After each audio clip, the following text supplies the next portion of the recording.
Bonjour à tous. Bienvenue à cette table ronde qui s'inscrit dans une série d'événements proposés cette année pour célébrer les 10 ans de notre association Hypoparathyroïdisme France. 10 ans que nous avançons ensemble, que nous apprenons, que nous partageons et que nous œuvrons pour faire entendre la voix des personnes atteintes d'hypoparathyroïdie, une maladie rare et méconnue. Aujourd'hui, nous sommes 5 autour de cette table virtuelle, 5 voix, 5 parcours, 5 regards sur une même réalité. À mes côtés, nous retrouvons Sylvain, Davy, Khadija et Johanna. Ce que nous avons en commun, c'est ce socle invisible qu'est l'hypopara. Avant de commencer cette conversation, j'aimerais vous partager une petite anecdote, une petite scène en fait toute simple que beaucoup d'entre vous connaissent. Ce matin, je me suis retrouvée face au grand classique des chaussettes dépareillées. En sortant le linge du lave-linge, certaines s'étaient retournées, d'autres avaient disparu. Résultat, plus moyen d'associer les bonnes paires. Alors on s'adapte, on fait avec une chaussette rayée avec une unie, une chaussette fine avec une épaisse, et on se dit que finalement elles vont bien ensemble comme ça. Et en regardant ces paires de chaussettes dépareillées, je me suis dit, tiens, c'est un peu comme nous aujourd'hui, là, nous partageons une même maladie, cette carence en parathormones, qui nous différencie du reste de la population. Cette maladie pourrait être représentée par les chaussettes. Et pourquoi dépareiller? Parce que peut-être que chacun de nous vit avec ses propres nuances, ses symptômes, ses ressentis spécifiques. Et comme chez ces chaussettes, nous traversons les mêmes cycles de lavage, les examens médicaux, les traitements et beaucoup d'incertitudes aussi. Et chacun en a gardé des marques différentes, des couleurs, des textures qui nous sont propres. Alors aujourd'hui, avec nos chaussettes dépareillées mais bien portées, nous allons explorer ensemble cette réalité multiple. Comment chacun de nous vit avec la maladie, ce qu'elle transforme, ce qu'elle bouscule, ce qu'elle enseigne aussi. Merci d'être avec nous. Bienvenue dans cette discussion nourrie de regards croisés. Alors, avant de commencer, je vous propose de faire un petit tour de table. Pour chacun de nous, nous allons nous présenter en quelques mots et dire comment l'hypopara s'est invité dans notre vie. Davy, je te laisse commencer. Très bien. Bonjour à tous. Donc, je suis atteint d'hypoparathyroïdie depuis 2022. Donc, ça a été une maladie qui a été provoquée par une thyroïdectomie totale. Et c'est une maladie, je ne savais pas que ça existait avant. Même après l'opération, on m'en a jamais parlé. Donc, je ne savais pas que ça pouvait exister. Et la maladie s'est déclarée environ 5 à 7 jours après l'opération. Ce qui m'a conduit à cette opération, c'est une maladie auto-immune, qui est la maladie de Basedow. Donc, je l'avais déjà eu en 2017 et il y a eu une récidive en 2021 qui a conduit à cette opération. Donc, voilà grosso modo pourquoi je suis ici aujourd'hui avec vous et atteint d'hypoparathyroïdie. Je vais laisser la parole à Khadija maintenant. Bonjour tout le monde, moi c'est Khadija, j'ai actuellement 35 ans. Je suis atteinte également d'hypoparathyroïdie. Alors j'ai subi 2 opérations, donc une opération à mes 15 ans. Donc dans un premier temps, on m'a enlevé la moitié de la thyroïde, ainsi qu'un gros kyste qui était assez conséquent mais bénin. À la suite de cette opération, j'ai pas eu de soucis particuliers, donc je continue à prendre mon traitement d'hormones thyroïdiennes. Et j'ai dû subir donc à mes 28 ans, donc en 2018, une deuxième opération pour retirer l'autre moitié de la thyroïde et il s'est avéré qu'au réveil de cette opération, donc j'ai tout de suite senti, des fourmillements, des crampes, j'arrivais plus à marcher tellement mes muscles étaient tétanisés et puis, le verdict est tombé. On m'a fait des perfusions de calcium. On m'a dit de patienter quelques mois avant d'établir un diagnostic et puis, le temps est passé, les symptômes, ont continué et puis, finalement, on m'a diagnostiqué donc, hypoparathyroïdie. Voilà. Je laisse la main du coup à Joanne pour se présenter. Bonjour à tous, donc moi c'est Joanne, j'ai 36 ans, un an de plus que Khadija. Je suis atteinte d'hypoparathyroïdie depuis septembre 2021, officiellement, définitive on va dire. Je me suis fait opérer d'un cancer de la thyroïde le 22 avril 2021, je retiens les dates. Et j'ai senti, comme Khadija, quelques heures après l'opération, des fourmis, des crampes. J'ai essayé de me lever et en fait, mon corps ne répondait pas. Le personnel soignant savait. Et en fait, début septembre 2021, catastrophe, j'ai fait ma crise de tétanie, celle qui m'a vraiment changée en fait. Et c'est pour ça que je suis là aujourd'hui avec vous.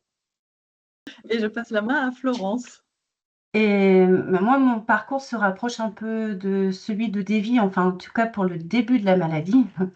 J'ai eu une thyroïdectomie totale et comme toi, Davy, alors que je travaille dans le soin, j'ai lu les risques opératoires très très vite en me disant que ça ne me concernerait pas et qu'il n'y aurait pas de complications parce que c'est très rare d'avoir des complications en hypopara. Et puis, ben, en fait, je suis directement concernée, mais ça, je l'ai su qu'après.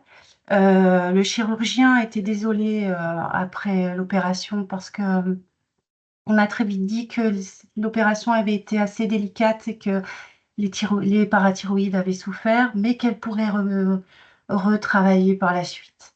Voilà, mais il a très vite, j'ai été avertie dès le lendemain en fait de l'intervention, ou peut-être même après au retour de bloc, je ne sais plus. Et j'ai été opérée en 2000, je sais plus. Il y a 2 ou 3 ans. 3 ans, je dirais pas tout à fait. Et, euh, et puis, ben donc voilà, j'ai découvert les signes de l'hypopara très très vite, avec les mêmes signes que vous, hein, globalement. En tout cas, un épuisement, une ankylose, un écrasement, des paresthésies de partout. Et puis on me disait que c'était plutôt normal. Moi, je pensais aussi que j'étais écrasée par les anesthésiants, tout bêtement, que j'étais très très fatiguée à cause de l'intervention. Et j'ai eu du calcidose de suite, hein, le lendemain. On m'a donné mes petites doses journalières et puis c'était à moi de les répartir sur la journée. Et je voyais pas beaucoup d'amélioration. On faisait des prises de sang tous les matins, bah, comme pour vous, j'imagine. Le chirurgien m'a dit, je vous garde une nuit de plus. J'ai dit, ah oui, je me sens pas capable de rentrer. Et puis en fait, j'ai su plus tard que ça, c'était de la tétanie. Je savais pas. Et quand je suis rentrée, j'étais complètement à la ramasse parce que c'est tout bête, mais c'est quand même important de le signaler. Le pharmacien n'a pas à remplacer en fait le calcium médicamenteux que j'avais par un autre médicament.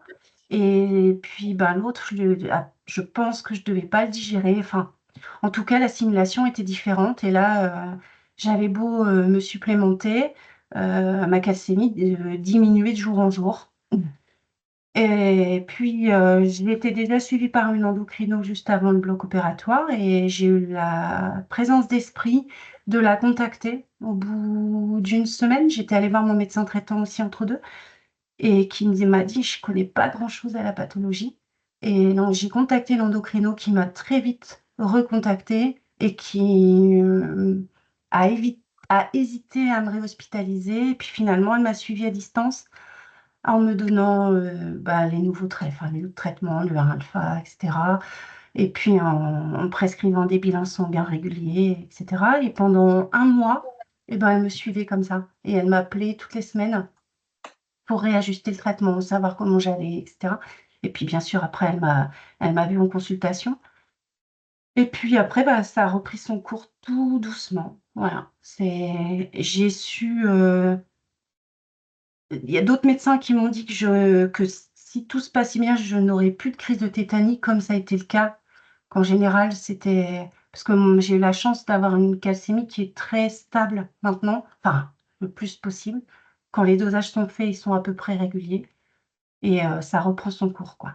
Mais même si on en parlera après, la maladie n'est pas partie. Elle est toujours là. Voilà. Et je passe la main à Sylvain. Bonjour à toutes et à toutes. Alors, on a un parcours qui se ressemble un petit peu avec Johan, puisqu'on a un cancer tous les deux de la thyroïde qui ne se guérit pas. Moi, j'ai été opéré en 2018, le 18 juin 2018. Je me rappelle aussi très bien. Et j'ai appris ce jour-là que j'avais un cancer de la thyroïde. Je n'ai pas eu du tout de soucis, moi, d'hypocalcémie sévère pendant 3 ans. Entre-temps, j'ai été réopéré de ce cancer qui, en fait, ne se guérira pas. Et j'ai subi quand même un an d'errance médicale entre 2021 et 2022, en septembre 2021 et 2022, parce qu'en fait, j'étais en pleine forme. J'avais retrouvé une forme normale et sportive. Moi qui suis prof de PS et qui faisais beaucoup de sport. Et en fait, tout s'est arrêté du jour au lendemain pour moi. Mais on n'a pas su me diagnostiquer, l'endocrinologue n'a pas su me diagnostiquer la maladie d'Hypopara, que je ne connaissais pas. Et donc, j'ai vécu vraiment une année assez compliquée, professionnellement, physiquement, psychologiquement. Et au bout d'un an, l'endocrinologue a su me présenter cette maladie et j'ai rencontré une néphrologue qui m'a confirmé que j'étais bien malade d'hypoparathyroïdie et que même si ça ne se guérissait pas, on pouvait trouver des solutions pour aller un petit peu mieux au niveau de la qualité de vie. Donc on en reparlera tout ça au cours de la vidéo, mais voilà pourquoi, voilà ce qui a provoqué chez moi cette hypoparathyroïdie qui est arrivée vraiment 3 ans après ma première opération. On voit là dans nos parcours, dans nos présentations, on voit donc que les symptômes peuvent être plus ou moins violents, plus ou moins intenses, selon les parcours qu'on a eus, bien sûr. Est-ce que vous avez envie de nous expliquer un peu ce qu'il en était par rapport à vos ressentis, ce que ça fait en fait, une crise de tétanie, qu'est-ce que ça fait en fait dans notre corps? Comment vous l'avez vécu? Joanne, tu as envie d'en dire un plus peut-être? Je vais essayer d'en parler sans que ça me reprovoque des symptômes, parce que quand j'en parle, je la revis. Et je me suis déjà redéclenché des crises de tétanie juste à en parler. Maintenant, je commence à avoir du recul, ça fait 4 ans, donc c'est plus facile, mais je vais essayer. C'était, du coup, j'avais arrêté mon traitement parce que tout allait bien, et c'était la fin de l'été, tout s'était bien passé. Et c'était l'anniversaire de mon grand-père, donc on passait avec ma famille l'après-midi. Et ça a frappé, mais vraiment d'un coup, j'ai senti une vague de fourmillements m'envahir. Après, j'ai perdu l'usage de mes pieds, de mes mains, puis de mes jambes, de mes bras, de mon visage. Je n'avais plus du tout le contrôle de mon corps. Et je savais ce que c'était parce que je m'étais beaucoup documentée sur l'hypopara avant et tout. Donc, j'ai tilté tout de suite ce que c'était et je n'avais ni un calcidose, ni rien sur moi. Parce que je croyais que j'étais guérie, que c'était transitoire. Et donc, on me fait monter dans la voiture. Mon mari essaye de m'amener au CHU le plus proche, à Morlaix. Et en fait, le CHU répond en disant, enfin, pas le CHU, le SAMU. Il a le SAMU au téléphone. Et ils nous disent qu'on s'arrête sur la première heure de covoiturage et qu'eux arrivent, quoi. Et le médecin arrive et il dit: vous faites une crise d'angoisse. Mais moi, je ne peux pas parler, je suis prisonnière de mon corps et j'ai juste envie de lui dire: tais-toi, arrête de dire ça, ce n'est pas une crise d'angoisse, je sais ce que c'est, mais je ne peux pas te le dire. Et puis, ils m'ont amenée. J'ai souvenir que pour prendre la tension, c'est tellement contracté que ça ne marche pas.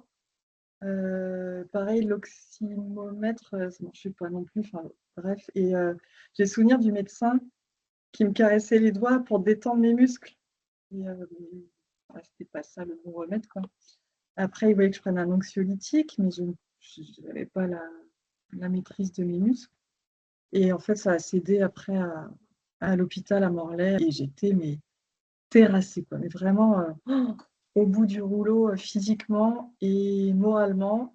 Et depuis, même avec le nouveau traitement que j'ai là, je suis toujours dans l'angoisse de refaire cet épisode-là. Ça plane tout le temps et je suis toujours en état d'alerte là-dessus, quoi. Et c'est ça qui est très dur ensuite à rebondir sur un épisode comme ça. La plus intense, la plus forte. Ouais.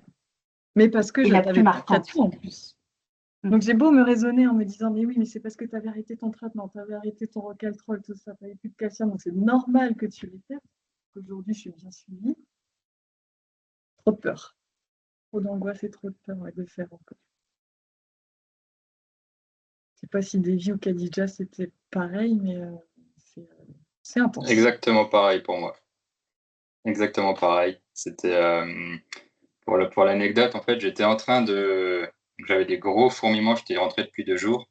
J'avais d'énormes fourmillements dans les mains, dans les jambes, je dormais plus la nuit et j'avais du 1 alpha et du calcidose déjà. Et puis c'était un vendredi après-midi, j'avais rendez-vous chez le chirurgien et donc après quasiment 2 jours, complets au lit, je me lève, heu, Stéphanie m'accompagne, prend le volant, on part et au bout de 5 minutes en voiture, je lui dis: «Ça va pas là, il y a tout qui commence à se contracter, les jambes, les mains, le visage».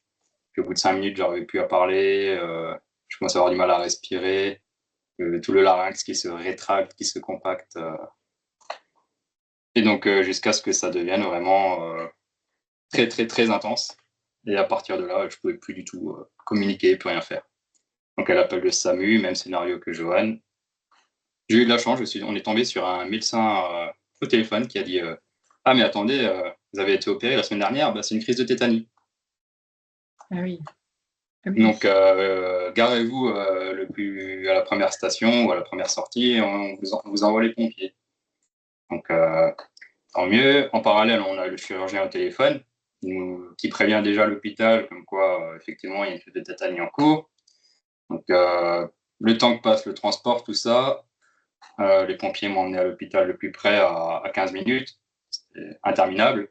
Et quand je suis arrivé à l'hôpital, en fait, le médecin urgentiste a voulu attendre les résultats d'une prise de sang pour m'envoyer une perfusion de calcium. Donc je suis resté 4 heures comme ça, euh, crispé, tétanisé, bloqué. Et dès que la perfusion de calcium est passée, ça s'est déverrouillé instantanément. Effectivement, ça a été, comme Johan l'a dit, ça plane au-dessus et pour moi, c'est l'événement le plus traumatisant que j'ai vécu de ma vie, de loin. Il y a tellement une perte de contrôle du corps, on a une statue de pierre, et on peut rien en faire, quoi. Et pour toi, Khadija, comment ça s'est passé? Pour moi, c'est plutôt similaire, si ce n'est que, bah, j'ai pas eu les symptômes, respiratoires. Par contre, au niveau, musculaire, enfin tout ce qui est, bah, visage et corps, c'était, tout pareil. Alors c'est vrai que la première fois que ça m'est arrivé, c'était, bah, au réveil, à l'hôpital. C'est comme ça que j'ai su.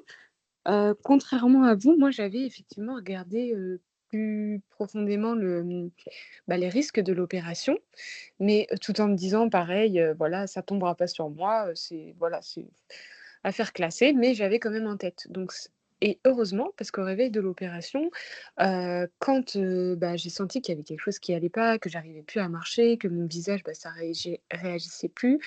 Et mon papa, je me souviens avec moi, mais lui, il voyait pas en fait, c'est des signes qu'on voit à l'intérieur, mais pas forcément à l'extérieur. Donc au début, j'arrivais à m'exprimer jusqu'à ce que ça bloque, complètement. Donc la chirurgienne est venue un petit peu à la rescousse et elle a fait une sorte de signe de trousseau, au fait, sur le visage et elle s'est rendue compte que mon visage réagissait pas et elle était un peu surprise parce que selon elle, les crises de tétanie se déclenchent que 24 à 48 heures après l'opération. Mais bon, comme quoi, il faut garder en tête que ça peut être aussi, tout de suite au réveil de l'opération. Ce que j'ai pas précisé, c'est que j'étais dans une errance, médicale aussi pendant 2 ans. Donc j'étais vraiment pas là où j'habite, il y a pas du tout de spécialiste de l'hypoparathyroïdie. Donc pendant 2 ans, j'ai eu effectivement, plusieurs épisodes de crise, de tétanie de ce genre. Donc j'habite pas très loin du CHU. Donc c'est vrai que, bah, quand ça arrivait, on m'emmenait tout de suite au CHU et bah, effectivement, il y a un temps de prise en charge. Donc ce temps-là, on se sent vraiment tout seul, on a l'impression qu'on va partir et cetera, jusqu'à ce qu'on nous mette la perfusion et une fois que la perfusion est là, bah, comme par magie, on va pas dire que tout va mieux, mais en tout cas, la crise est passée. Depuis, je tiens à souligner en tout cas que ce qui me rassure, moi, de mon côté en tout cas, c'est que, ben, j'ai eu accès à la carte d'urgence, comme beaucoup d'entre nous, je pense, qui a été délivrée par le centre, de maladies rares. Je suis suivie actuellement, par le centre, qui est à 3 heures de route de chez moi, mais honnêtement, c'est un choix et par rapport à la qualité du suivi, je regrette pas du tout et c'est ce qui me permet, aujourd'hui bah, d'avoir un meilleur suivi et de me sentir quand même mieux au quotidien. Voilà, donc c'est vrai que pour moi, les crises de tétanie, j'espère que c'est derrière moi et j'espère que vous aussi dans un prochain avenir aussi. Voilà, pour ma part. Tu as raison de souligner que c'est important d'avoir cette carte d'urgence. Tu as raison de le souligner.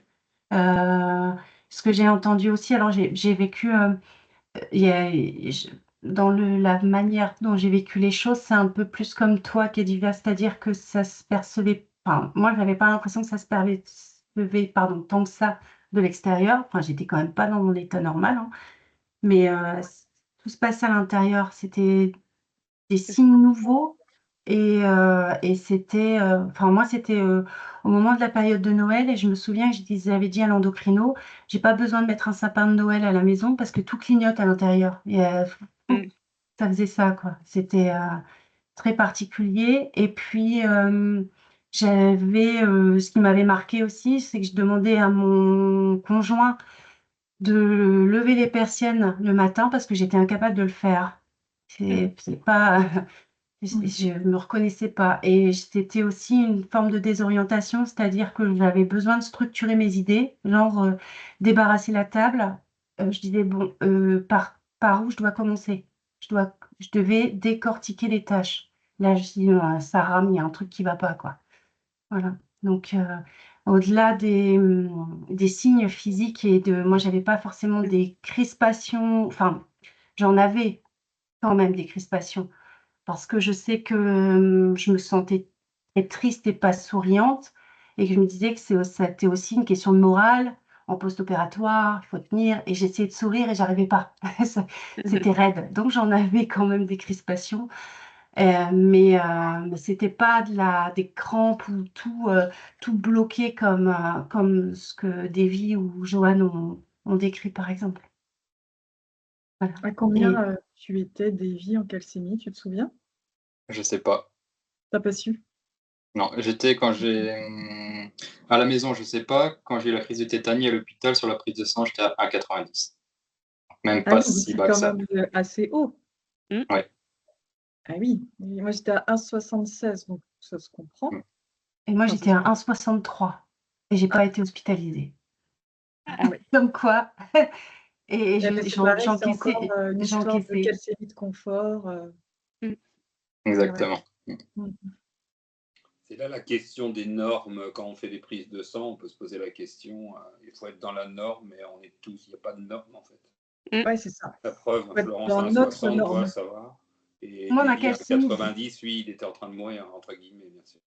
de confort, enfin de confort, elle serait mieux si elle était un peu plus élevée, mais celle que j'arrive à atteindre et de manière stable, c'est 2,15 à peu près et Alors que toi, je Davy, je sais que tu es beaucoup plus haut. Tu as besoin d'être, dans la Moi, norme ma zone de haute. confort, c'est entre 2,40 et 2,50 actuellement. Ouais, tu vois? Là, Ce qui j'ai aucun explique le symptôme. fait qu'à 1,90 tu étais tétanisé, Ouais. quoi. 2,40, 2,50, aucun symptôme, mais ça, c'est seulement possible grâce à un nouveau traitement, dont on parlera plus Ouais. tard.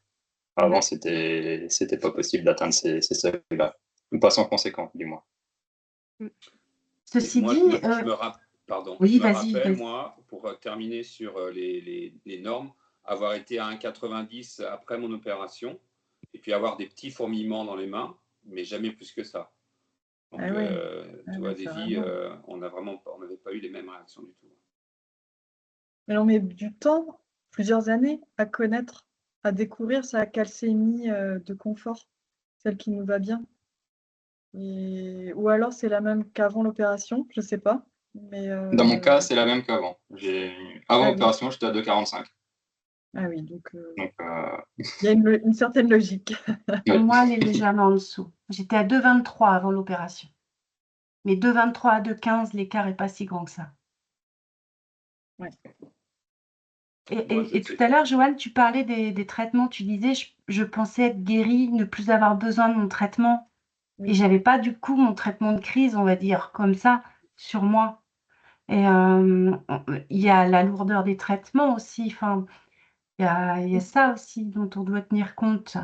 Et j'ai commencé par du Rocaltrol, moi, Rocaltrol et calcidose, mais c'est tout le temps, en fait. C'est matin, midi, soir, en cours de matinée, en cours d'après-midi, avant de se coucher. Enfin, j'avais 15 médicaments et puis pour éviter les interactions de tel et de tel, et ben, je crois que j'avais 6 prises. Bon, c'est plus le cas aujourd'hui, mais j'avais 6 prises quotidiennes différentes, plus le magnésium. Donc oui, pour moi, c'était lourd quand même cette charge mentale du traitement. Et pour vous autres, comment vous l'avez vécu? Khadija? Ben, moi, pareillement, parce que ce qu'il faut savoir, c'est qu'il y a certains médicaments, qui doivent être pris, pardon, à distance des autres. Donc du coup, bah, forcément, on se retrouve à prendre, des médicaments toute la journée. Donc j'avais pareil, que Florence, une grosse, charge de médicaments dans la journée à répartir. Donc ce qui fait que, bah, forcément, il fallait emmener aussi, le tout au travail. Heu, donc moi, c'était plus, un alpha, caltrate, après, levothyrox. On est aussi sur, bah, du magnésium forcément et du fer. Donc voilà, donc tout ça à répartir dans la journée, effectivement, ça commençait à être lourd. Actuellement, j'ai changé de traitement, on en reparlera un peu plus tard dans la vidéo, mais du coup, ça m'a soulagée, à ce niveau-là. Davy, tu veux dire quelque chose sur les traitements? Oui, donc moi j'ai été supplémenté en 1-alpha, calcidose. Donc au début à moyenne dose, mais j'avais beaucoup de symptômes. Et puis au fur et à mesure, on a ajouté la vitamine D 1 à 2 fois par mois en ampoule, ainsi que du magnésium. Et vu que les symptômes persistaient, j'étais le seul patient hypopara de mon endocrino. Elle m'a dit bon, on va charger, hein. Donc on y allait, on a chargé, et puis j'ai pas forcément fait les contrôles dans les temps de biologie, et j'ai fait une forte hypercalcémie à 4,20. Et donc là, hospitalisation, insuffisance rénale aiguë. Enfin, je suis passé de l'autre côté. Je suis passé d'hypocalcémie assez constante à une hypercalcémie franche. Et donc à la suite de ça, j'ai été orienté, comme Khadija, à l'hôpital, au centre de référence de Pompidou, à Paris. Je suis suivi maintenant par un spécialiste de l'hypopara. Et donc, grâce à ça, c'est quand même, il y a quand même eu beaucoup plus de confort, on va dire, et un peu plus de. Ça a été moins fluctuant. On a réussi à apporter une meilleure régularité dans le traitement, dans la calcémie. C'était pas ça, mais c'était déjà mieux qu'avant. C'est ça. Puis au-delà de ça, si je peux réagir à ce que tu dis, c'est le fait aussi de se sentir, bah, comprise et écoutée. C'est-à-dire que quand on est face à des médecins qui malheureusement ne connaissent pas la maladie, bah, on se sent vraiment seul et le fait, d'avoir été suivi là-bas, moi, dans un premier temps, même psychologiquement, c'était déjà, voilà, on peut souffler, quoi. Ouais, ça fait du bien. Ouais, J'ai de la d'accord. chance, si on peut dire, c'est que mon endocrinologue a été franche avec moi. Elle m'a dit je sais pas, Mmh. l'hypopara, j'arrive pas à la gérer.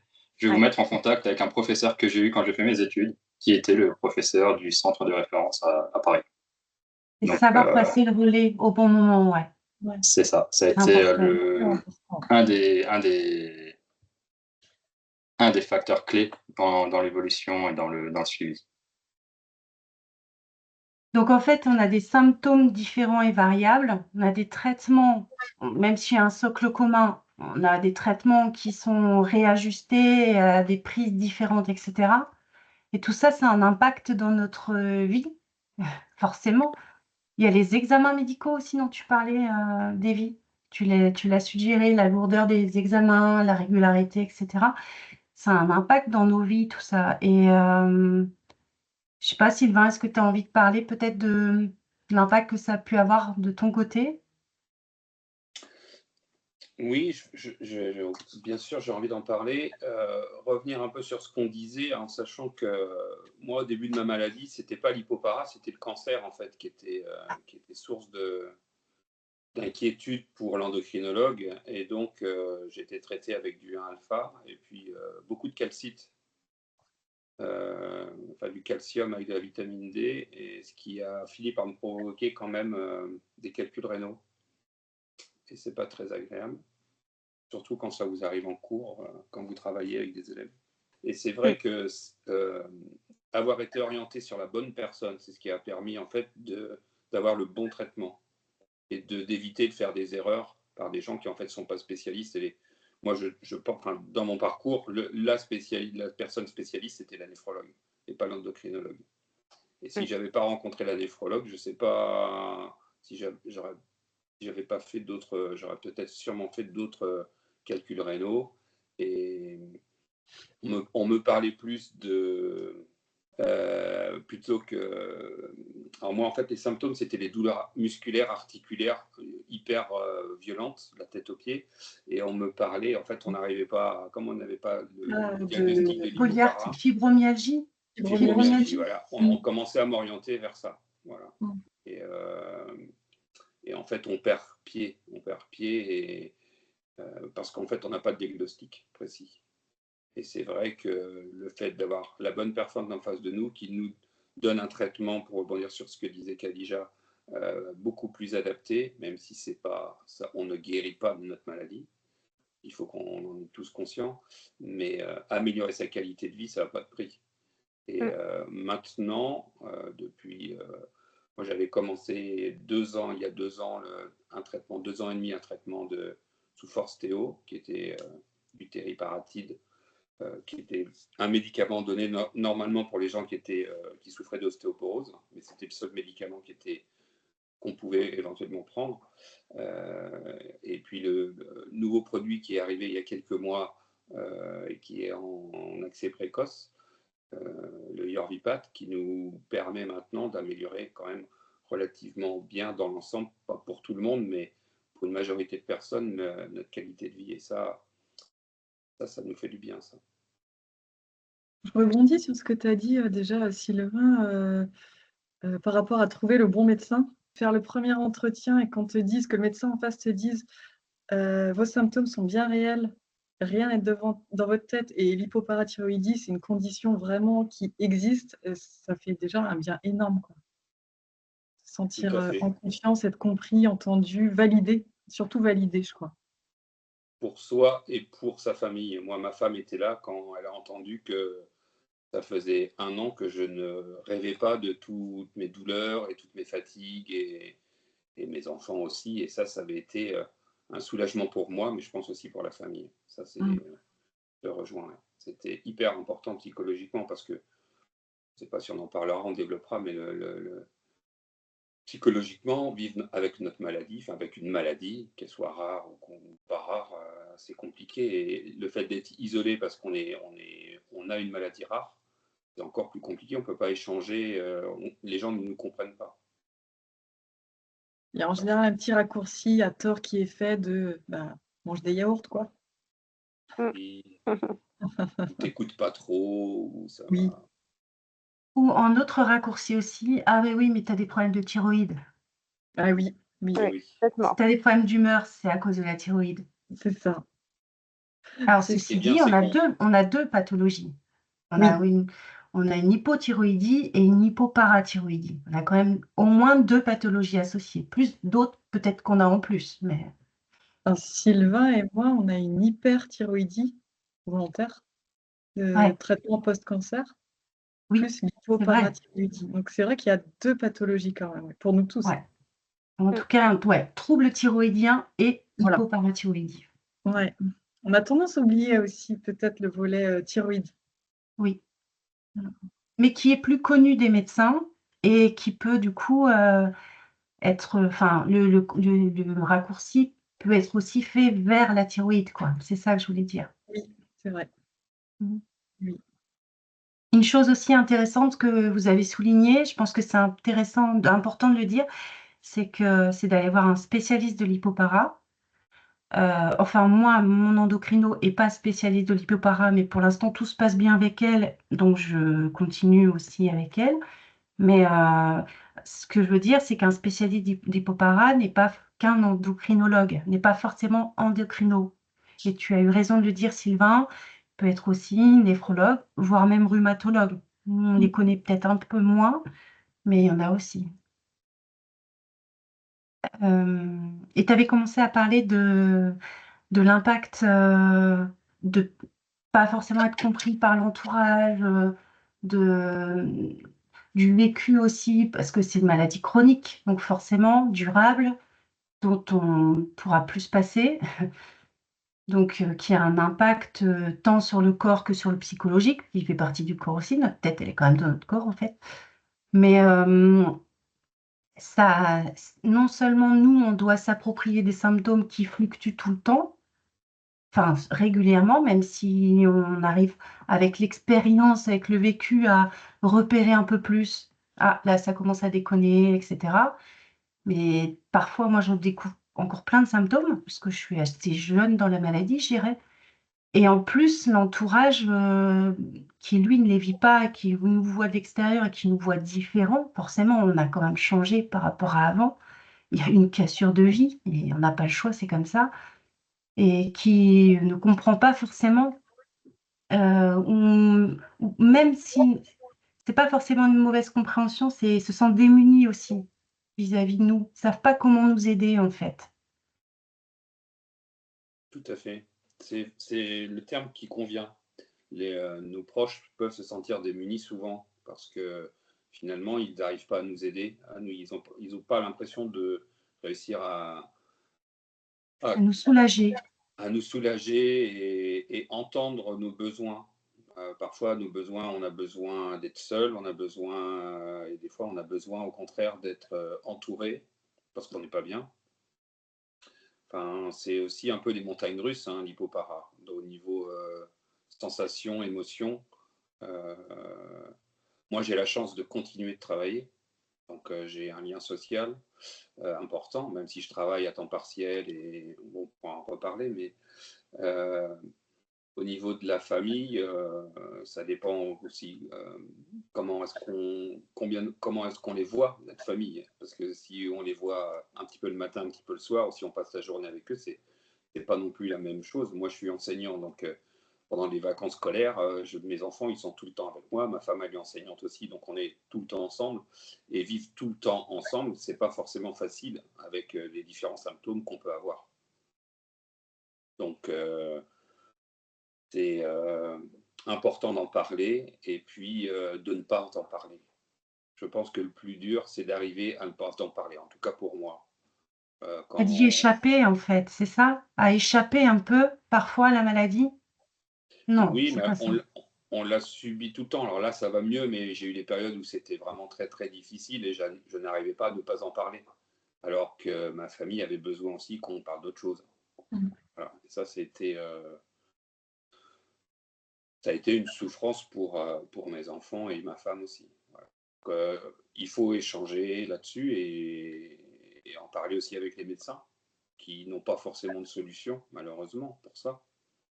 Mais eux, ils traitent le médical, ils ne traitent pas le psychologique. Je pense que on l'a dit tout à l'heure, c'est un bouleversement, ce qui nous est arrivé. Pour nous tous là, il y a eu vraiment une rupture, une cassure. On avait l'avant, puis il y a eu une opération et il y a l'après, qui est complètement différent. Enfin et c'est, tant que le problème n'est pas résolu, même s'il n'est pas complètement résolu, hein, là, mais il est quand même régulé maintenant dans nos vies. Enfin, on fait en sorte, en tout cas, on fait au mieux. Mais au départ, c'est tellement bouleversant qu'on a besoin de parler, parler, parler, de raconter, de dire qu'on va pas, je pense que c'est la même chose pour tout changement brutal, quoi, je dirais. Mmh. Alors, ça dépend des caractères aussi, parce qu'il y a des gens qui ne parlent pas de leur maladie du tout, qui ne cherchent Ouais, pas à s'exprimer. Euh, une chose aussi, j'avais envie de parler, c'est de ne pas vouloir échapper à l'aide médicamenteuse à travers les antidépresseurs ou anxiolytiques, chose que moi j'ai eu beaucoup de mal à accepter de prendre et que j'aurais dû prendre aussi bien plus tôt pour soulager, pour être beaucoup plus zen. Et j'ai vu l'après dès que j'en ai pris. Et j'ai regretté de ne pas avoir accepté la proposition de mon médecin de me faire aider avec des médicaments pour gérer au mieux un état un peu dépressif qui est compréhensible. Et ça, je tenais à en parler. C'est important qu'on se dise les autres en ont besoin, pas moi. Non, je pense on en a tous besoin à un moment. Et c'est juste à un moment, en fait. Il ne faut pas hésiter à saisir ce moment pour soulager tout le monde. Et le fait d'apaiser maintenant un peu plus tes émotions, ça te permet de mieux gérer la situation, enfin de mieux faire face? C'est un travail de longue haleine pour moi. J'ai rencontré une hypnothérapeute, moi qui ne croyais pas du tout à ça, et qui m'a beaucoup aidé, et qui a réussi à m'hypnotiser plusieurs fois. Et avec cette personne-là, ça m'a aidé aussi à canaliser ces émotions-là. C'est pas magique, et je peux aller retourner la voir de temps en temps, mais je pense qu'on a tous, il faut trouver la bonne personne qui peut nous aider, quelle que soit la forme de thérapie qu'on veut utiliser. Ça peut être la médecine chinoise. J'ai rencontré aussi une naturopathe il n'y a pas longtemps, avec qui j'ai vécu une expérience assez folle énergétique, tout ça. Enfin, c'était assez incroyable. Il faut s'ouvrir, en fait. Il faut s'ouvrir à tout ce qu'on peut nous proposer, et puis trouver ce qui nous convient pour vivre au mieux cette maladie qui est chaque seconde avec nous. Chaque seconde. Je vais rebondir sur l'impact familial. C'est moins présent maintenant pour ma part depuis le nouveau traitement, depuis l'Orvipass. Mais c'est une maladie imprévisible. Et j'ai un petit garçon qui a 6 ans. Quand j'ai commencé à être malade, il avait 2 ans. Et en fait, on prévoit une sortie, je ne sais pas, une sortie au parc, une sortie à la piscine, une soirée, et tout peut s'arrêter tout de suite, quoi. On se dit, bah non, là, je peux pas, il faut que j'aille me coucher, et ça casse tout, et on culpabilise, et il y a de l'injustice, il y a un peu de colère, de rage, de ne pas pouvoir faire ce qu'on veut, quoi. Je suis d'accord. Moi, la colère que j'ai beaucoup de colère en moi pour plein de raisons, mais j'ai aussi beaucoup de frustration. Moi qui faisais beaucoup de sport et qui n'en fais plus, ou qui commence à peine à en refaire un petit peu, à une époque où mon fils qui a 15 ans maintenant, depuis 3-4 ans, c'est maintenant que j'aurais dû profiter avec lui de faire plein d'activités ensemble, et il y a cette frustration qui est sous-jacente. Mais le nouveau traitement dont on va parler prochainement, c'est sûr que ça laisse beaucoup d'espoir, et c'est ce qui nous redonne le sourire aussi. J'ai également un garçon de 5 ans et demi. Donc, il avait 3 ans à peu près quand j'ai été opéré. Donc en fait, pour lui, ça a été encore plus dur que pour moi, je pense. Il m'a vu disparaître du jour au lendemain. Il est rentré de l'école, j'étais plus là. Il n'a pas compris ce qui s'est passé. Ça lui a déclenché un espèce de choc psychologique. Et encore aujourd'hui, il reste des traces Ça fait à beaucoup de niveaux. des enfants proches, très proches de nous. C'est ça. Et j'ai un deuxième garçon qui a 18 mois. Donc lui, il n'a pas connu cet épisode. Et il est arrivé après tout ça. Donc j'espère que pour lui, l'impact sera moindre. Même si, comme lui dit Johan, on aimerait faire beaucoup de choses. On ne peut pas forcément. On rêve de retrouver notre vie d'avant. Oui, et alors ça sera plus La possible par contre. problématique, elle est là, en fait. Ouais, et ça C'est sera qu'on plus veut possible. C'est ce que je vois souvent aussi avec les patients que j'accompagne, hein, qui ont une maladie chronique et qui voudraient revenir comme avant. Moi aussi, j'aimerais bien revenir comme avant. Il faut être résilient. Oui. Pas loin comme avant, tu vois. Faut pas que ça soit un petit peu comme avant, quand même. Moi, ce qui me fatigue, c'est comme vous dites, enfin, il y a la charge des traitements, mais maintenant ça roule, je dirais.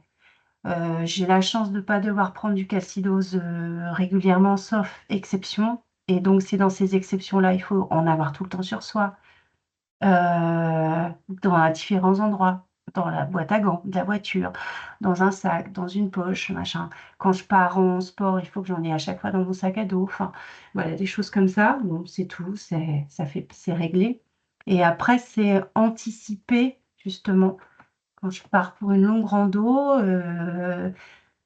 des fois, j'ai besoin d'un calcidose qu'au 12e kilomètre, et puis des fois, c'est au 6e kilomètre, et puis des fois, c'est voilà, c'est très variable comme ça, et ça m'agace, en fait. Mais c'est tout. À nous d'écouter nos signes, nos symptômes, et d'ajuster en fonction, quoi. Quand je vais à un concert. Oui, pardon. Vas-y, Khadija. Oui. Non, vas-y. Moi, sur l'impact familial, hein, c'est tout pareil que vous. Après, c'est surtout, que forcément la famille éprouve beaucoup, beaucoup d'empathie, a envie vraiment, voilà, de nous aider et cetera. Mais malheureusement, il y a souvent la méconnaissance, mais ça a forcément un impact, surtout sur la vie familiale, la vie sociale, et la vie professionnelle aussi. On n'a pas encore parlé, je ne sais pas Belle si transition. tu peux développer un petit peu? Tu as envie de nous en dire plus? Pourquoi pas? Parce que forcément, ça a l'impact aussi dans le sens où, les symptômes sont là, hein, tout ce qui est fatigue, douleur et cetera.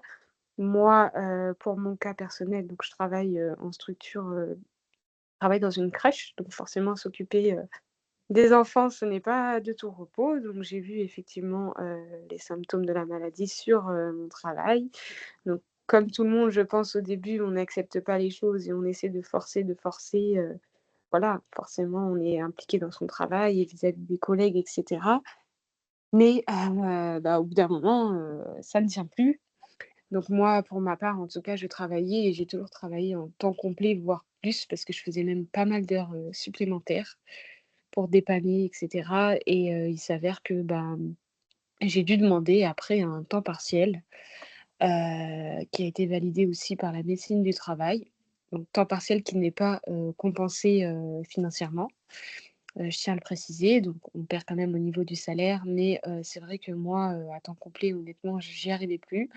Je rentrais chez moi, je dormais, donc j'avais plus de vie sociale. Donc en fait, on était au boulot, on s'en sortait, comme une loque, on rentrait, on dormait, donc en fait, au bout d'un moment, ce n'était plus possible. Donc actuellement, je suis, à temps partiel à 80 plus précisément. Je trouve que, c'est déjà mieux, en tout cas. J'arrive à être, allez, à 90 voire 80 au travail. Après, j'ai la chance aussi de travailler dans une structure où ils sont très compréhensifs, ils ont beaucoup d'empathie et cetera, donc forcément ça aide aussi.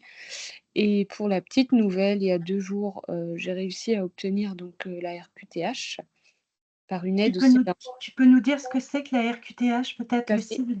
tout à fait. Donc je l'ai obtenue à l'aide aussi, de l'association, de personnes de l'association qui m'ont bien aidée. D'ailleurs, je les remercie et à l'aide aussi de l'assistante sociale, heu, là où je travaille, qui m'a aussi aidée à monter le dossier parce que c'est quand même un gros dossier, mais ça permet, donc la RQTH, ça permet d'être reconnu, en tant que handicapé au niveau du travail. Donc le mot handicapé, c'est un grand mot, donc moi aussi, il m'a fallu du temps pour l'accepter, mais j'ai comparé donc enfin, j'ai pesé le pour et le contre et c'est vrai que dans la balance du pour, c'est plus une protection, en fait. C'est plus une protection dans le sens où, moi, j'ai un temps partiel, qui est vu avec la médecine du travail, mais qui n'est pas un temps partiel de droit. Donc c'est-à-dire qu'à tout moment, on peut me dire: «Voilà, en fonction des besoins, de la collectivité, vous pouvez revenir à 100 et moi, honnêtement, je m'en sentirais pas capable. Donc cette, reconnaissance, RQTH, elle permet d'avoir un temps partiel de droit. Donc en fait, on ne peut pas vous le refuser et ça permet également d'avoir des aménagements au niveau du travail. Je ne sais pas, par exemple, si, certains patients ont une calcification au niveau de l'épaule ou autre, des problèmes musculaires, par exemple, moi, dans mon travail, ça se traduit par, une aide, un escalier qui peut aider au port des charges, au port des enfants et cetera.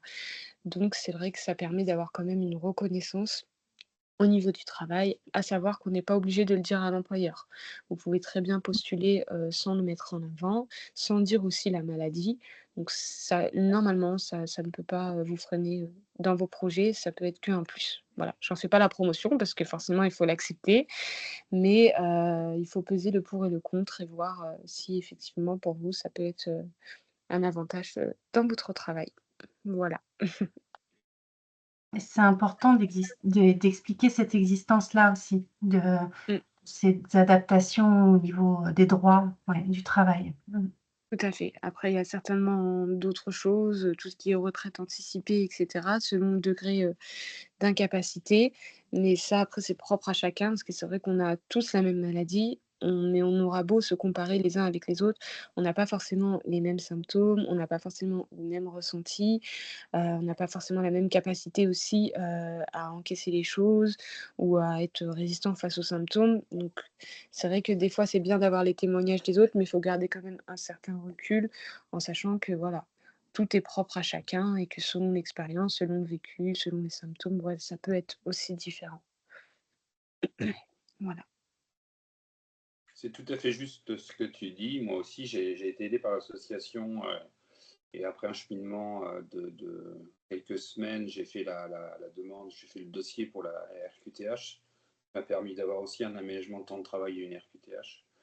Et dans l'aménagement d'un temps de travail, moi je suis prof de PS, donc avec les jeunes, et à marcher aussi pas mal. Je voulais rebondir sur ce qu'on dit là pour amener vers le TP, c'est-à-dire la formation qu'on nous a proposée moi sur Nantes en visio, qui m'a permis de mieux appréhender la maladie et de pouvoir gérer au mieux en fait mes journées de travail, avec parfois la prise de calcium avant une journée qui allait être intense, pour éviter d'avoir les symptômes pendant les cours, parce que je l'ai vécu des moments où en plein cours, tout s'arrête, j'ai mal partout, je suis épuisé, mais j'ai quand même des élèves. Donc, cette Anticipation. éducation, voilà, puis c'est l'éducation thérapeutique du patient qui nous a été proposée l'année dernière, qu'on a eu la chance de faire en visio avec Davy.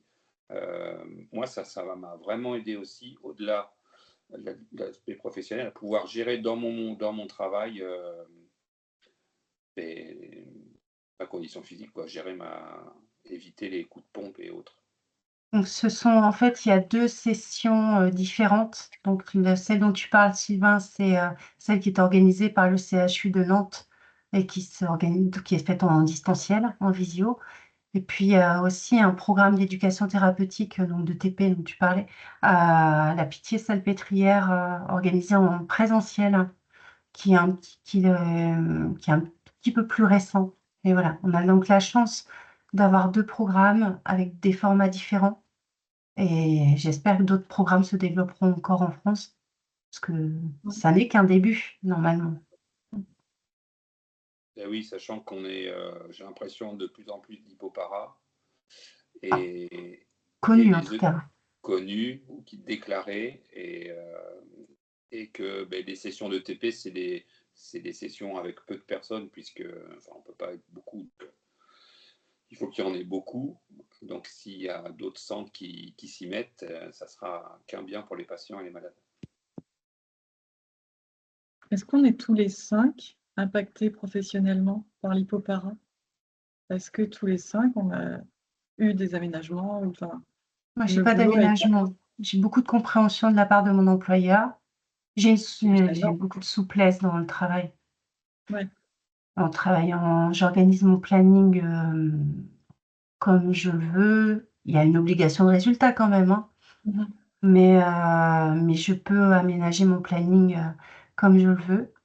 Et quand j'ai des coups de mou, mon employeur est très compréhensif. Mais par contre, parfois, c'est variable en fait sur le mois ou sur l'année. Donc des fois, il y a beaucoup plus de travail, puis des fois, ça s'allège un peu, mais voilà, j'arrive à compenser comme ça. Et après, moi, ce qui me met en difficulté dans mon travail, c'est les problèmes d'attention. Mais C'est, oui. trouver mes mots, quand je suis très fatiguée, je sens que ça rame. J'ai le mot au bout de la langue et je trouve pas le bon mot, ou alors je suis un peu à côté de la plaque. Voilà, alors ça, c'était pas au travail, mais un exemple, je cherchais le mot cigogne et c'était autruche qui venait, et cigogne, ça venait pas. Mais je savais que c'était proche, c'était un oiseau, avec un long bec, mais c'était pas ça, quoi. Voilà, il y a des choses comme ça, et là, je sens, oh là, et je crois que je manque de calcium. Ça doit baisser, à mon avis. On n'a pas de lecteur de calcémie, on n'en a pas parlé, ça nous serait très utile, mais Ouais. aujourd'hui, on se fie à nos signes et on arrive déjà à les décrypter un peu. C'est ton signe à toi. Voilà. C'est ta cigogne à toi. Ma cigogne et mon autruche. Voilà. Moi, niveau professionnel, donc après l'opération, j'avais repris à temps plein après 3 semaines, il me semble, jusqu'à ce que j'ai cet épisode d'hypercalcémie qui est arrivé 2 mois après. Suite à ça, j'ai été un long moment hospitalisé. Ensuite, j'ai été arrêté pendant 3 mois et puis j'avais repris progressivement en mi-temps, puis jusqu'à un temps complet. Et ensuite, pendant 1 an et demi à 2 ans à peu près, j'étais à temps plein. J'ai tiré sur la corde, un peu trop. Et, euh, et jusqu'à septembre 2024 à peu près, où en fait j'avais un passage qui était prévu au Forstéo, au centre de référence. Donc je me suis dit, bon, ça va le faire, je vais tenir jusque-là. Parce qu'en fait, mes semaines, je travaillais la semaine, je dormais le week-end. En gros, c'était ça. Mm. Je travaillais pour être KO le week-end et je récupérais un peu d'énergie pour retravailler la semaine d'après, et ainsi de suite. Donc, malgré tout, j'ai quand même beaucoup de chance. Je fais partie d'une entreprise où il y a quand même beaucoup de bienveillance et la maladie est connue auprès de mes collègues et tout ça, donc j'ai pas de pression par rapport à ça, donc ça aide quand même à continuer aussi l'activité professionnelle. Et en fait, au moment où je devais passer au Forsteo, il y a un nouveau traitement qui est sorti, donc on m'a proposé de basculer sur le nouveau, et vu que la mise en place était j'étais le premier en fait à y passer à l'hôpital de Paris. Donc on a décidé que j'étais en arrêt complet pendant les 2 premiers mois pour voir comment réagit la calcémie. Et donc le temps qu'on stabilise un peu ce traitement durant les 2 premiers mois, j'ai ensuite repris à 50%. Et je suis en train d'augmenter progressivement pour retenter à 100% pour voir si ça passe. Je pense que j'en suis plus capable d'avant. Et, on verra. Mais qu'est-ce qui te fait penser que tu en es plus capable qu'avant? J'ai plus d'énergie. J'ai plus d'énergie, moins de fatigue. C'est c'est le jour et la nuit en fait avant, par rapport à avant. Donc je pense que c'est dans l'ordre du possible. Tu avais le brouillard cérébral? Oui, oui, oui, il y a Ouais. des jours où le lendemain, quand on revient au travail, on se dit: «Oh là là, qu'est-ce que j'ai fait, qu'est-ce que j'ai fait hier? J'étais à côté de la plaque toute la journée». C'est pas vous, mais il y a le brouillard cérébral et il y a la mémoire aussi. La mémoire La courte. mémoire. Mmh. Oh là là, je Mm. peux avoir une discussion avec quelqu'un et le lendemain, j'ai complètement oublié ce que je lui ai dit, quoi. Vraiment, c'est perturbant. Et il y a des changements maintenant depuis les nouveaux traitements? Parce que vous avez tous de nouveaux traitements, sauf moi. Oui. Oui. Et qu'est-ce que vous observez comme changement maintenant? Qui commence? Alors moi, je veux bien commencer parce que justement, pour rebondir à ce que tu viens de dire, il y a 2 minutes, effectivement, pour moi, le symptôme, au fait, qui a disparu et le plus probant, c'est vraiment ça, cette recherche, au fait, constante des mots, dans une conversation, perte de la mémoire, tout ce qui est brouillard cérébral, bah, ça, honnêtement, je dirais pas que je l'ai plus, mais je l'ai beaucoup moins, c'est moins présent. Et ça m'handicapait beaucoup, au fait, dans mes relations avec les gens, dans le sens où, bah, par exemple au travail ou dans la vie de tous les jours, bah, tu parles d'un sujet et d'un coup, boum! Tu sais plus de quoi tu parles, tu cherches tes mots, tu bégayes et ça, j'ai plus du tout et c'est vrai que ça, le traitement, moi, c'est vraiment un gros plus et c'est ce que j'ai dit au professeur qui me suit. Si j'avais un symptôme vraiment à décrire et que j'ai amélioré, ce serait celui-là. Autre chose, je n'ai plus de douleurs musculaires et articulaires qui m'handicapaient aussi beaucoup et je peux anticiper des choses. C'est-à-dire qu'avant, j'avais du mal au fait à me dire: «Bah, voilà, ce week-end, je vais faire ça, on va faire ci». J'avais du mal au fait à me projeter et là, je peux me projeter même, voilà, dans un mois, je peux faire ceci, je peux faire cela. Ce qu'il faut savoir effectivement, c'est qu'il y a une période qu'on appelle de titration, donc une période au fait, au tout début, qui peut durer quelques mois où, on va chercher la stabilité au niveau de la calcémie. Moi, j'ai commencé donc un tout petit peu après débit, quelques jours après, donc depuis le 4 novembre 2024, donc ça fait au moins, 6 mois de recul là actuellement. J'ai pas encore, trouvé, la stabilité au niveau de la calcémie, c'est-à-dire que au tout début, j'ai été en hypercalcémie, donc on a ensuite redosé. Ensuite, j'ai été à une calcémie plus ou moins de confort. Donc là, j'étais vraiment très bien. Après, c'est redescendu et là, on est dans une pente plutôt positive où ça remonte. Mais c'est pas encore, stable à 100.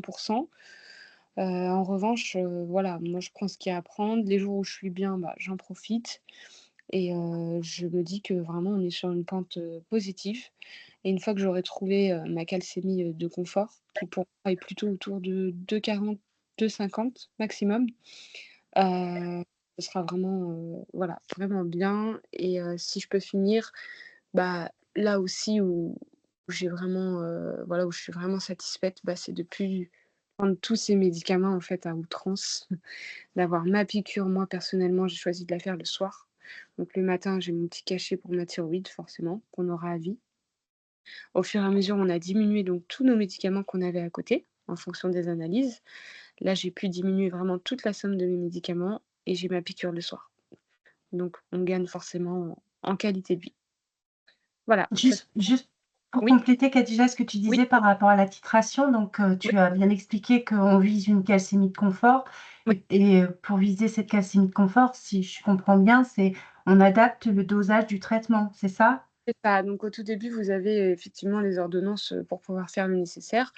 On a des prises de sang qui sont assez, voilà, régulières et en fonction, au fait, du résultat et des symptômes, parce que moi, personnellement, le professeur qui me suit, regarde les résultats, mais aussi surtout les symptômes et donc ils font des checkings et cetera pour voir si on va bien, si on va mieux et en fonction de ça, on ajoute la dose. Il y a plusieurs stylos avec plusieurs dosages, donc il y a vraiment une grande échelle, et moi, actuellement, j'ai dû changer 3 à 4 fois de dosage. Je suis même revenue sur un dosage précédent et c'est vraiment en fonction des analyses de chacun, ça.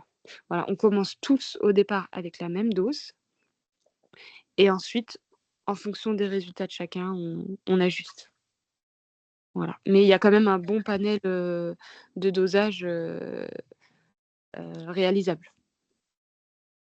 Et donc tu juste, pour avant de laisser la parole à d'autres, il y a à la fois la calcémie, qui est la calcémie de confort qui est visée, ça c'est Oui, le cas pour même les traitements conventionnels, hein, oui, mais aussi, l'amélioration des symptômes, quoi. On dose en fait à chaque fois entre un exactement. idéal au niveau calcémique, mais un idéal aussi au niveau de qualité de vie et symptômes.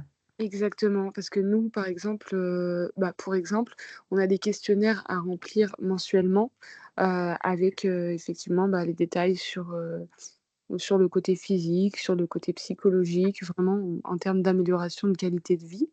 Alors je ne sais pas si c'est parce que pour l'instant le traitement est un accès précoce et qu'effectivement, bah, forcément il y a besoin du retour des patients, mais en tout cas c'est pris en compte. Parfois les symptômes sont pas tout le temps, complètement soulagés, Joanne? Oui, pas tous, bah, et ils sont différents. J'ai l'impression que le Yorvipath chez moi, je sens, la réactivation de mes os. J'ai beaucoup de douleurs osseuses, plus que soin alpha. J'espère que c'est transitoire parce que c'est vraiment pénible. Parfois, j'ai du mal à poser le pied. Enfin, j'ai l'impression que mes tibias vont vraiment céder, se casser en 2. À côté de ça, il y a quand même des symptômes qui ont énormément régressé. Déjà la charge mentale du médicament, c'est une piqûre le matin et mon lévothyrox le soir, donc c'est inversé par rapport à Khadija Mmh. et rien d'autre. Et le symptôme, chez moi qui a le plus régressé, c'est l'anxiété. C'est vraiment, je fais plus, les crises d'angoisse que j'ai pu faire, tellement souvent sous un alpha. Début d'hypocalcémie, crise d'angoisse, vraiment c'était lourd à vivre et depuis que j'ai le Yorvipath, j'en ai fait une et c'était la première semaine.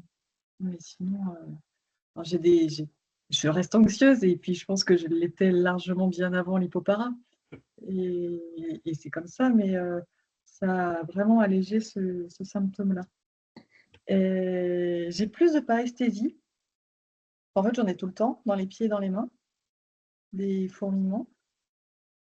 Oui, ça, quand on lit la notice du médicament, c'est très fréquent, c'est plus d'1 personne sur 10, donc ouais, symptômes communs, effets secondaires plutôt. Heu et sinon, le brouillard cérébral, pour moi, je crois pouvoir dire qu'il a totalement disparu, hormis quand je suis fatiguée, mais en fait, Ça, c'est tout le monde. Mm. Et sinon, je crois que j'ai fait le tour.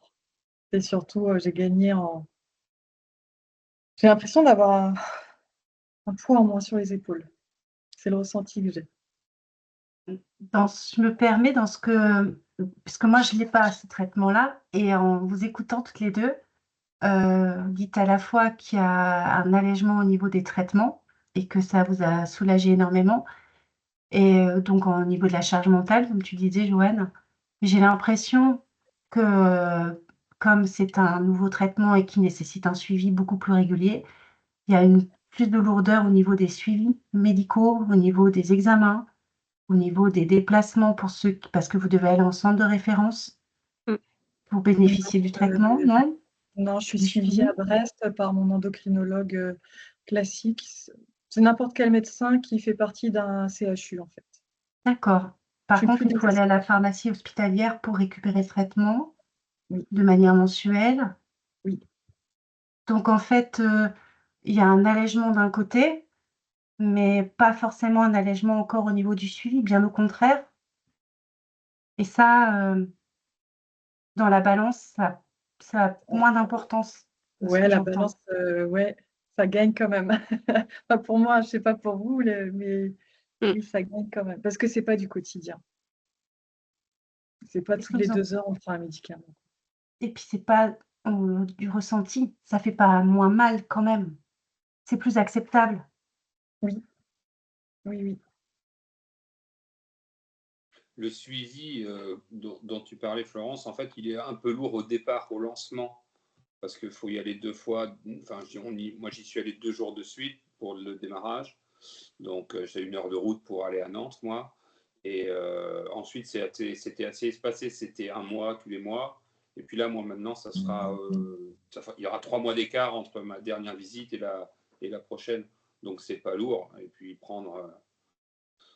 moi, je suis comme Johan, en fait, j'ai mon Levothyrox que je prends le matin, par contre, et la piqûre du Yorvipath le matin aussi. Et puis après, c'est fini. Si ce n'est que j'ai toujours du calcium sur moi pour anticiper, ou si j'ai pas su anticiper, le prendre quand je ressens des symptômes. Mais il y a aussi, pour ma part, un allègement des douleurs, pas total, mais vraiment un allègement important, et puis une énergie qui revient.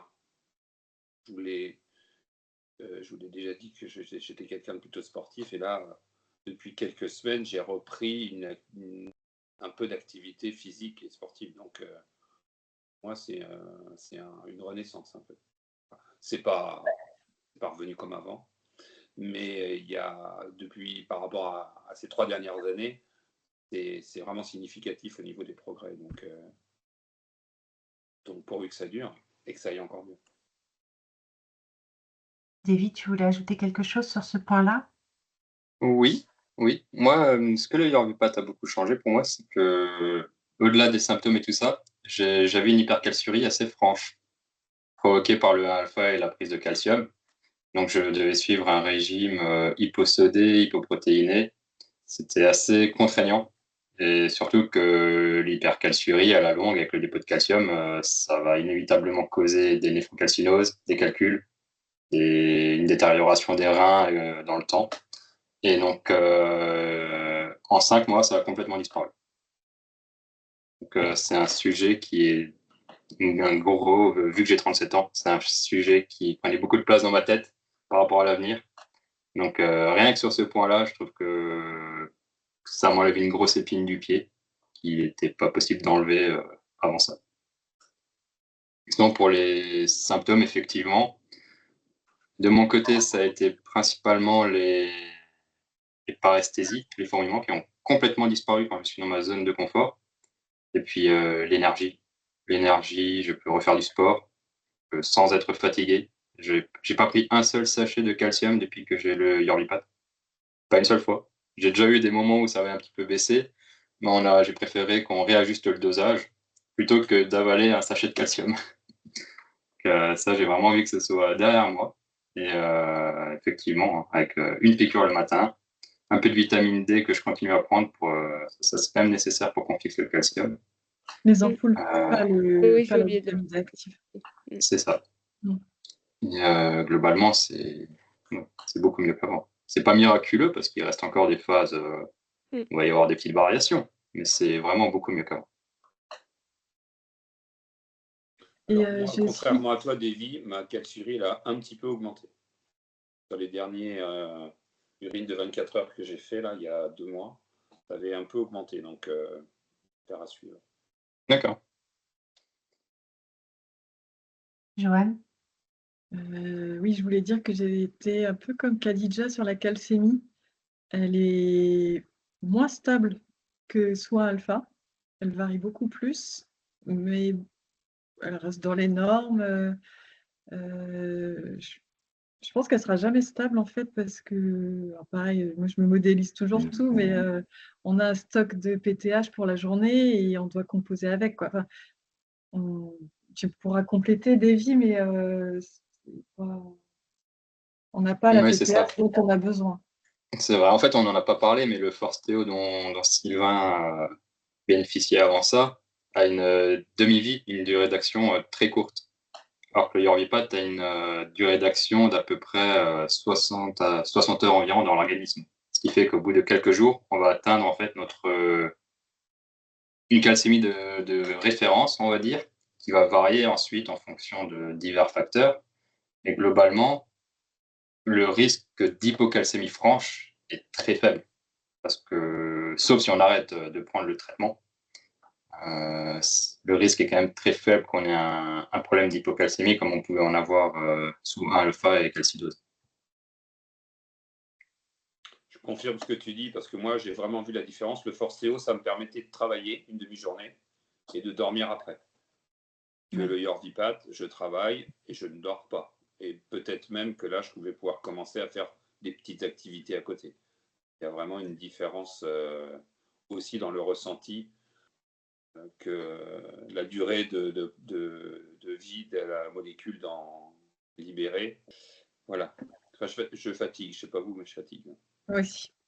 Dans ce que j'entends, en fait, donc il y a quand même beaucoup plus d'amélioration au niveau des symptômes, que ça soit, au niveau des douleurs ou au niveau du brouillard, cérébral. De ce que j'entends, le regain d'énergie surtout aussi, qui nous permet de refaire des activités, qui vous permet de faire des activités sans avec un peu moins d'anticipation, même si c'est différent quand même. Et il reste des suivis, il reste la chronicité de la maladie, bien sûr, mais c'est vraiment porteur d'espoir, en fait, d'entendre vos témoignages aussi par rapport à ce nouveau traitement. Et ce qu'on espère, bien sûr, au sein de l'asso, vous le savez bien, c'est que la recherche puisse continuer autour de l'hypopara, bien sûr, mais autour d'autres protéines PTH, enfin, c'est pas une protéine, d'hormones de synthèse, qu'il puisse y avoir encore d'autres labos qui travaillent là-dessus, même si je ne doute pas que ça doit coûter très cher. Mais c'est une maladie qu'on essaye de rendre de plus en plus visible. Comme tu disais, Sylvain, il y a de plus en plus, nous, en tout cas au sein de l'asso, on voit qu'il y a de plus en plus de personnes qui nous rejoignent, ne serait-ce que sur les réseaux sociaux, et qui sont donc diagnostiquées hypopara. Et on espère donc que tant sur le diagnostic que sur le traitement, ça puisse évoluer dans le bon sens pour faire avancer les choses. Qu'est-ce que ça vous a apporté de témoigner comme on l'a fait là dans cette vidéo? En quoi ça peut être utile de témoigner, de partager sur nos vécus? Moi, je voudrais mettre en avant que j'ai contacté l'asso il y a 3 ans ou 2 ans, 3 ans, ouais. Et en fait, aujourd'hui, l'association, enfin, pas l'association, les personnes qui font partie de l'association, c'est presque vital pour moi. J'en ai vraiment besoin de pouvoir partager, de ne pas avoir à tout expliquer parce que en un regard, on se comprend. On sait ce qu'on vit, même s'il y a des différences, bien sûr, mais on a un socle commun. Et ça, je trouve que c'est hyper précieux au quotidien. Le soutien qui peut être Le présent soutien, envers chacun. Mmh. Moi, je pense que c'est important de faire connaître la maladie. Autant, j'en parle pas tant que ça autour de moi, à vrai dire, parce que, il y a que mes proches qui savent que je suis, malade. Mais, j'en parle pas forcément. De temps en temps, je le partage un peu dans mon milieu professionnel, bien sûr, avec mes collègues, mais parfois avec les patients aussi, mais c'est plutôt rare et je pense que en même temps, je suis en train de la partager avec vous, sur un champ un peu plus vaste et je pense que c'est vraiment nécessaire. On l'a dit, c'est une maladie rare qui est invisible et qui pourrait, en apparence, ne pas avoir tant d'impact que ça. On pourrait se dire: «Il y a bien pire» et c'est vrai, il y a bien pire. Mais quand même, c'est une maladie qui nous impacte énormément et vous l'avez bien témoigné. Je pense que c'est important que tant les professionnels de santé que le grand public, en soient informés. C'est ça. Puis je pense que ça nous tient à cœur à tous de jouer un rôle de transmission. Ben, on a vraiment tous des parcours différents, on l'a vu, on s'est raconté des choses et c'est rare de pouvoir aider les gens déjà, s'aider. La société a plutôt tendance à privilégier l'isolement des gens plutôt que le regroupement. Et ce qu'on fait là, ben, ça participe à regrouper tous les gens malades de Yorvipath qui ont besoin de réponses. On le voit qu'il y a plein de gens qui ont besoin de réponses à leurs questions, à leurs inquiétudes. Ils ont besoin d'être rassurés, ces gens-là. Et pouvoir faire ça, c'est une chance, en fait, pour nous d'être là. Moi, en tout cas, c'est comme ça que je le perçois. Tout à fait. Je rajouterais également que cette vidéo peut également permettre aux proches et aux aidants de voir ce que les autres patients vivent. En général, par exemple, nos proches ont la vision de notre hypopara, alors que là, d'en parler d'une manière plus globale, quand plusieurs personnes sont impactées, il y a plusieurs hypoparas différentes en fait. On a chacun une maladie bien à nous. Ça peut permettre à beaucoup de monde, je pense, de comprendre un peu mieux leurs proches. Tout à fait. Et moi, si je peux me permettre aussi, ça peut être aussi un tremplin pour d'autres, pour se dire: «Bah, voilà, je suis pas seule, je suis pas seule, on est plusieurs dans le même cas, on va se soutenir, comme on peut». On est dans le même bateau, jusqu'au Voilà, bout. exactement. Jusqu'au bout, ouais.